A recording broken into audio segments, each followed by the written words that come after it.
Le premier avion décollera aujourd'hui. À son bord, du matériel médical, dont des médicaments, des respirateurs et des générateurs d'oxygène. Valeur totale, 10 millions de shekels, soit 2 555 000 euros. L'Inde est l'un des amis les plus proches et les plus importants d'Israël, surtout dans cette période difficile que traverse l'Inde.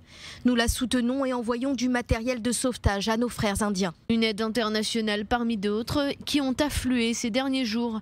Toutes sont indispensables pour ce pays qui recense près de 20 millions de cas de Covid-19 sur 1,3 milliard habitants. Le système de santé indien suffoque.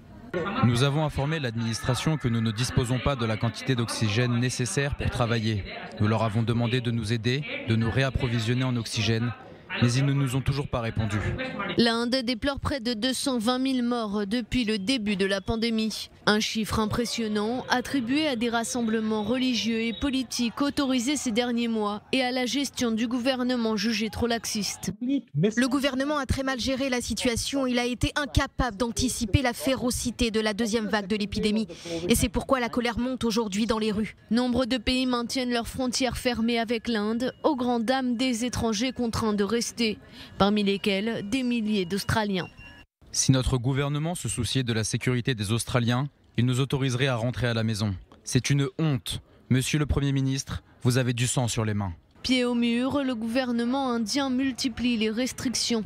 Le confinement censé prendre fin lundi dans la capitale indienne a été prolongé d'une semaine.